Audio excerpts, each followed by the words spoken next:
Imagine a single day that closed 1,000 years of history and opened the door to a brand new age.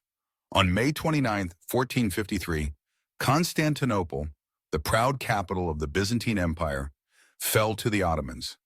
It wasn't just the end of an empire, it was the start of a domino effect that would transform Europe, the Middle East, and even kick off global exploration.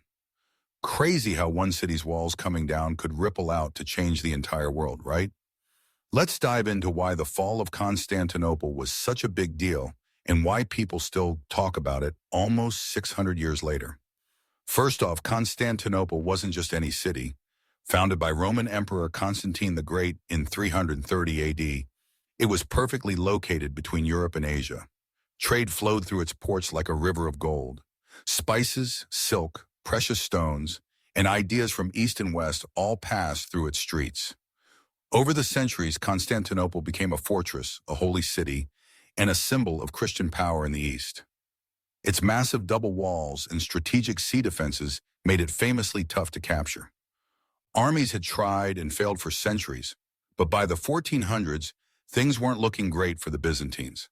Their empire had shrunk to basically just the city itself and a few scattered territories.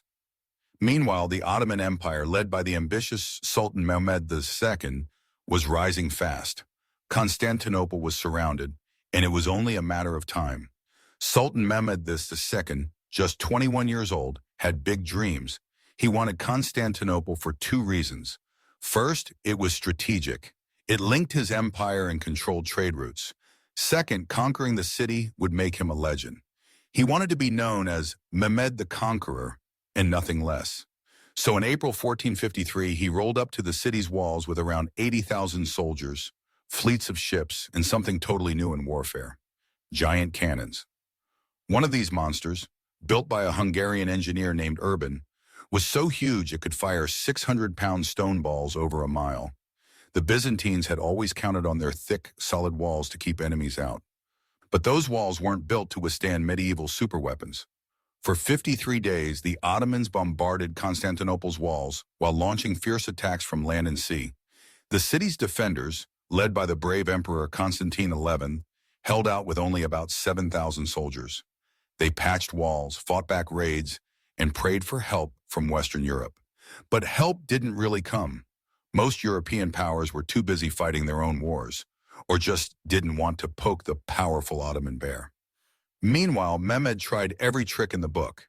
At one point, he even dragged ships over land to bypass the giant chain blocking the Golden Horn Harbor.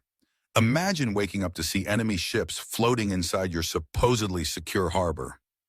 Then came the night of May 28th into the morning of May 29th.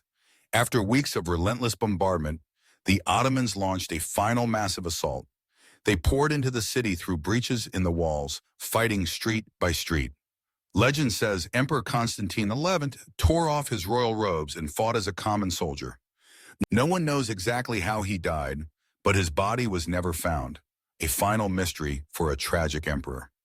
By sunrise, the city that had stood for over 1,000 years was Ottoman territory. Churches were converted into mosques, and Constantinople was reborn as Istanbul.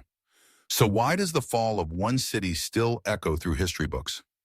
First, it marked the official end of the Byzantine Empire, a civilization that had survived the fall of Rome, centuries of wars, and countless invasions.